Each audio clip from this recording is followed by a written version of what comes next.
कहानी की शुरुआत में हम कोमाची और नानाओ नाम के दो चोरों को देखते हैं जो पुलिस से बचकर भाग रहे थे। अचानक पुलिस ने उन्हें चारों ओर से घेर लिया, पर तभी अचानक ऊपर से गाड़ी उतरी जिसके अंदर डॉक्टर होडर और उसकी असिस्टेंट थी। डॉक्टर इन चोरों को बचाकर अपने काम के लिए इस्तेमाल करना चाहता था। डॉक्टर ने वादा किया कि अगर वह इस मिशन में कामयाब रहे तो उनके सारे गुनाह माफ हो जाएंगे। ये सुनकर वह दोनों तुरंत ही राजी हो गए। इसके 2 साल बाद नानाओ और कोमाची की ट्रेनिंग पूरी हो चुकी थी और वो कुछ दूसरे अपराधियों के साथ बग्स 2 नाम की एक स्पेसशिप में मार्स पर जाने को तैयार थे। भविष्य में इंसानों की तादाद इतनी ज्यादा बढ़ चुकी थी कि अब धरती पर रहना लगभग नामुमकिन सा हो गया था। इसलिए धरती के खत्म होने से पहले इंसानों ने मार्स पर बसने का इंतजाम किया था। इसके लिए उन्हें मार्स की सतह पर काई उगाकर उसे थोड़ा गर्म करना होगा। मार्स पर काई उगाने के लिए लैब में बनाए हुए कॉकरोचेस को वहाँ भेजा गया और अब इस एक्सपेरिमेंट को लगभग 500 साल हो गए थे। अचानक उन्हें कैप्टन दोजिमा ने आकर बताया कि वह मार्स पर लैंड होने ही वाले हैं। फिर उनके ड्रोन ने बग्स 1 नाम की स्पेसशिप को ढूंढ निकाला जिसे आज से 10 साल पहले भेजा गया था।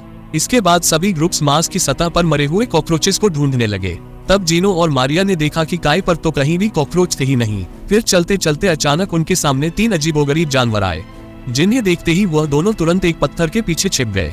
ये जानवर बिल्कुल इंसान जितने बड़े कॉकरोच थे जो अपने हाथों में हथियार लेकर खड़े थे। उधर कोमाची और नानाओ को भी ऐसी कॉकरोचेस दिखाई दिए तो कोमाची ने उनकी तरफ हाथ हिलाया, पर अचानक एक कॉकरोच दौड़ता हुआ आया और उसने नानाओ की गर्दन तोड़ दी। फिर वह बिजली की रफ्तार से भाग गया और नानाओ ने कुछ ही पलों में दम तोड़ दिया। तभी जीनो और मारिया वहां पहुंचे और कोमाची को बड़े बड़े कॉकरोचेस के बारे में बताया। इन कॉकरोच ने उनकी साथी ओसोका को भी मार डाला था। अब वह सारे दौड़कर स्पेसशिप में पहुंचे और कैप्टन को इस बारे में बताया। अब कैप्टन ने उन्हें समझाया कि इन कॉकरोच को 500 साल पहले भेजा गया था, लेकिन यह मार्स की रेडिएशन की वजह से बहुत तेजी से विकसित होने लगे और अब ये इंसानों से भी कहीं ज्यादा ताकतवर जानवरों में बदल चुके हैं। तभी डॉक्टर वीडियो के जरिए सबके सामने आया और उन सबको कहा कि डरने की जरूरत नहीं है। वह जानता था कि ऐसा होने वाला है, इसीलिए उसने पहले ही ऐसे इंजेक्शन तैयार कर दिए हैं जिन्हें लेते ही उनकी टीम के हर एक मेंबर के पास अलग अलग कीड़ों की शक्तियां आ जाएंगी। इससे वह इतने ताकतवर हो जाएंगे कि उन कॉकरोचेस का सामना आसानी से कर सके। मगर उनमें से कोई भी कॉकरोचेस से लड़ने को तैयार नहीं था, बल्कि वह तो धरती पर वापस आना चाहते थे। लेकिन जल्द ही उनकी स्पेसशिप को कॉकरोचेस ने चारों ओर से घेर लिया। तब गॉडली नाम के एक आदमी ने उन कॉकरोचों का ध्यान भटकाने का फैसला किया ताकि बाकी सब मिलकर स्पेसशिप को चालू कर सके। वो बाहर निकला और डॉक्टर का बनाया इंजेक्शन अपने गले में लगा लिया। ऐसा करते ही उसके शरीर के सेल्स बहुत तेजी से बढ़ने लगे और जल्द ही वो एक इंसान और बीटल का हाइब्रिड बन गया। अब वो अपने हाथों से आग निकाल सकता था और अपनी इसी शक्ति से उसने कॉकरोचेस को मारना शुरू कर दिया। मगर उसकी इस आग के बावजूद भी कॉकरोच थोड़ी देर में दोबारा उठकर फिर से हमला करते थे। अचानक एक कॉकरोच ने उस पर जोरदार हमला करके उसे वहीं मार डाला। इसी दौरान एक और कॉकरोच स्पेसशिप की खिड़की तोड़कर अंदर घुस आया और उसने 2 मेंबर्स को मार डाला। तब कैप्टन ने तुरंत ही डॉक्टर का बनाया हुआ बल रख लिया और उसका भी शरीर बदलने लगा। उसके अंदर शिकारी चींटियों जैसी ताकत आ गई थी जो अपने भार से 100 गुना ज्यादा वजन उठा सकती थी।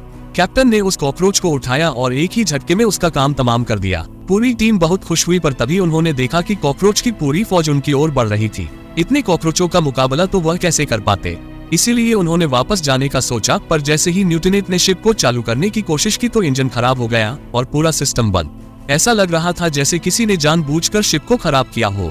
खैर, फिर कैप्टन ने एक नया प्लान बनाया। उसने सबको बग्स 1 पर जाकर सभी जरूरी पार्ट लाने को कहा जिससे वह अपने जहाज को ठीक कर सके। सब राजी हो गए, पर एनजीओ ने कहा कि वह यहीं रहकर कैप्टन के साथ कॉकरोच का सामना करेगी। बाहर जाने से पहले कोमाची नानाओ की लाश के पास गया। उसकी लाश अजीब से धागे निकल रहे थे, पर कोमाची ने ज्यादा नहीं सोचा। इसके बाद सब मानसरोवर नाम के एक छोटे कैप्सूल में बैठ गए जो उन्हें बग्स 1 तक ले जाएगा। तब तेजुका नाम के एक मेंबर ने कॉकरोचेस का सामना करने के लिए अपना इंजेक्शन ले लिया, जिसके बाद वो एक मछली कीड़े में बदल गया। जबरदस्त तेजी से आग फेंक सकता था। उसने इसी ताकत की मदद से रोवर को आगे बढ़ाया।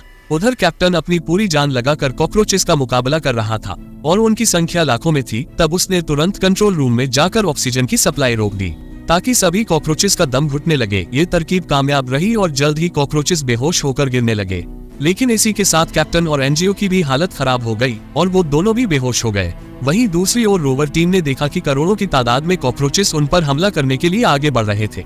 तेजुका फिर भी रुका नहीं और अपनी ताकत से शिप को आगे बढ़ाता रहा। जल्द ही वह कॉकरोचों की दीवार को पार करते हुए दूसरी तरफ आ गया, जिससे सभी काफी खुश थे। पर जल्द ही उससे भी बड़ा झुंड उनके सामने आ गया और तेजुका अकेले उन्हें संभाल नहीं सकता था। इसलिए मारिया और ओसाको ने भी अपने अपने इंजेक्शन ले लिए। उन तीनों ने मिलकर कॉकरोचों का सामना किया, पर अचानक उनका रोवर पलटकर जमीन पर आ गिरा, वह तीनों बुरी तरह जख्मी हो गए और रोवर ऑटो पायलट मोड पर बाकियों को बग्स वन तक ले गया। देजुका, मारिया और ओसाको ने पूरे जी जान से लड़ने की कोशिश की, पर आखिरकार वह इन अजीब से कीड़ों के हाथों मारे गए। उधर रोवर के अंदर बाकियों को होश आया और उन्होंने देखा कि वह बग्स वन तक पहुंच गए थे। फिर 2 लोग गेट पर रुक गए और बाकी सब उसके अंदर गए। मारिया ने उसकी जांच की तो पता चला कि ये धरती पर किसी को डेटा ट्रांसफर कर रही थी। तभी उन्हें बंदूक चलने की आवाज सुनाई दी और सब बाहर भागे। उन्होंने देखा कि कॉकरोचों ने बग्स वन से हथियार चुराकर उनके दोस्तों को मार दिया था। तब कोमाची ने अपना इंजेक्शन लिया और बहुत बड़े कीड़े की शक्तियां उसके अंदर आ गई। अब वह कॉकरोचों के शरीर में छेद करके उन्हें एक ही बार में मार सकता था। फिर जिनो ने अपना इंजेक्शन लिया और उसके अंदर 200 फीट ऊंचा कूदने की ताकत आ गई। साथ ही मारिया एक ऐसे कीड़े में बदल गई जो एक ही डंक से कॉकरोचों का काम तमाम कर सकती थी। जल्द ही उनकी टीम ने काफी कॉकरोचेस का सफाया कर दिया। इसके बाद हम देखते हैं कि डॉक्टर ने किसी को फोन किया और कॉकरोच ने फोन उठाया। ये कॉकरोच जापानी भाषा में डॉक्टर से बात कर रहा था। डॉक्टर ने उन्हें कोमाची से दूर रहने को कहा, क्योंकि जब वह पूरी तरह कीड़े में बदल जाएगा तो उसके वार से कोई नहीं बच पाएगा। ये सुनकर वह कॉकरोच बग्स 2 में गया और उसने ऑक्सीजन चालू कर दी। फिर अचानक उस कॉकरोच का शरीर फटने लगा और उसमें से ओसोका बाहर निकली। तब ये खुलासा होता है कि वह मरी नहीं थी बल्कि शुरुआत से ही डॉक्टर की तरफ थी। अपना इंजेक्शन लेने के बाद उसने कॉकरोचेस के दिमाग को कंट्रोल करने की ताकत आ गई थी, जिसकी मदद से उसने उन कॉकरोचों को आपस में लड़ा दिया और खुद जिंदा बच गई। खैर, ओसोका ने कैप्टन को मार डाला और जीनो को जगाया। असल में जीनो भी शुरुआत से इस प्लान में शामिल थी। उसके शरीर में ऐसी ताकत आ गई थी जिससे वह किसी भी मौसम में सिर्फ पानी पर जिंदा रह सकती थी। मार्स से कॉकरोच को मिटाना तो बस एक धोखा था। उनका असली मिशन था कॉकरोच का एक अंडा धरती पर लाना, ताकि जापानी सरकार उससे नए कॉकरोच बनाकर अपनी फौज खड़ी कर सके।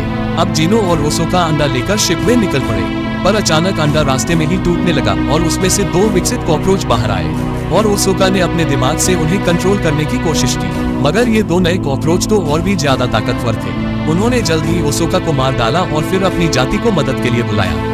उनकी आवाज सुनते ही सभी कॉकरोच शिप की ओर उड़ने लगे। अचानक इतने सारे कॉकरोचों के भार से शिप खराब हो गई और सीधा बग्स वन के पास ही धरती से टकराए। नए कॉकरोचेस ने बाहर आकर बाकियों के साथ कोमाची और उसके ग्रुप पर हमला कर दिया। तब कोमाची ने ड्रग की एक और डोज ली, जिससे उसकी शक्तियां और बढ़ गई। मगर अब नए कॉकरोच से लड़ना उनके लिए मुश्किल हो रहा था। अचानक नए कॉकरोच ने मीना के 2 टुकड़े करके उसे मार डाला। फिर जीनो ने अपनी दूसरी डोज ली और कोमाची ने तीसरी। अपनी बढ़ी हुई शक्तियों के साथ वह ज्यादा कॉकरोचों का खात्मा करने लगे और वह कॉकरोच करोड़ों की संख्या में थे। फिर जीनो ने फिर से डोज ली और उसकी पीठ में पंख निकल आए, लेकिन फिर कॉकरोचों ने दोनों तरफ से झुंड बनाकर उस पर हमला कर दिया। कुछ देर बाद उन्हें एहसास हुआ कि इन्हें खत्म करने के लिए उन्हें पहले नए कॉकरोच को मारना होगा। इसलिए जीनो ने ड्रग की कई सारी डोज एक साथ ले ली और फिर एक नए कॉकरोच पर जोरदार वार करके उसे मार डाला। पर अब जीनो की सारी शक्तियां खत्म हो गई थी, इसीलिए कोमाची उसे बचाने आया। दूसरा कॉकरोच कोमाची की जान लेने ही वाला था कि अचानक आसमान से चमकता हुआ पंछी उड़कर उनकी ओर आया। उसने चारों ओर एक जादुई पाउडर छिड़क दिया और जल्द ही यह खुलासा हुआ कि यह कोई पंछी नहीं बल्कि नानाओ थी, जो सभी इंजेक्शन लेकर अपने आखिरी रूप में आ गई थी। तभी कोमाची उड़कर नानाओ के पास गया, पर अचानक एक कॉकरोच ने उस पर गोलियां चला दी। लेकिन उसी वक्त नानाओ के जादुई पाउडर से अचानक वहाँ धमाके होने लगे। असल में वो पाउडर नई विस्फोटक बारूद था, जिसके फटते ही लाखों कॉकरोच धमाकों में मारे गए। उसी समय जिन ने कोमाची के साथ उड़कर अपनी जान बचाई। इस धमाके में बेचारी नानाओ की मौत हो गई। कुछ समय बाद कोमाची की आंख खुली तो उसने देखा कि जिन पूरी तरह कीड़े में बदल गया था। जिन कीड़े के रूप में वापस नहीं जा सकता था, क्योंकि फिर इंसान उसे एलियन समझ लेंगे। तो उसने कोमाची को अकेले ही धरती पर लौट जाने को कहा। आखिरकार कोमाची अकेला ही शिप में पहुंचा, पर तभी उसने देखा एक नया कॉकरोच अब भी जिंदा था। फिर उसने एक जोरदार मुक्का मारकर कॉकरोच की हड्डी पसली एक कर दी, पर उसकी जान नहीं ली। फिर उसने स्पेसशिप में देखा कि जिनो अब भी जिंदा था। अचानक ही जीनो ने उसकी तरफ गोली चलाई, मगर वो उसे नहीं बल्कि उसके पीछे खड़े कॉकरोच को मारना चाहता था। फिर वो दोनों एस्केप पॉड में बैठकर धरती की ओर निकल गए। वहीं धरती पर डॉक्टर ने देखा कि जीनो ने उनका सिस्टम हैक कर लिया था और अब वही ये सारी सच्चाई पूरी दुनिया को दिखा रहा था। मगर डॉक्टर को इतना फर्क नहीं पड़ा, क्योंकि उसका असली प्लान यही था कि वह स्पेसशिप का डेटा बाकी देशों को बेचकर अपनी जान बचा लेगा। उधर स्पेसशिप में जीनो ने इस मिशन के सभी अपराधियों को सजा दिलाने की कसम खाई और कोमाची ने कहा कि वो धरती पे इन सबको जिंदा गाड़कर मार्स वापस लौट आएगा। अगर वीडियो पसंद आए तो लाइक कर देना, चैनल को सब्सक्राइब कर देना। मिलते हैं अगली वीडियो में।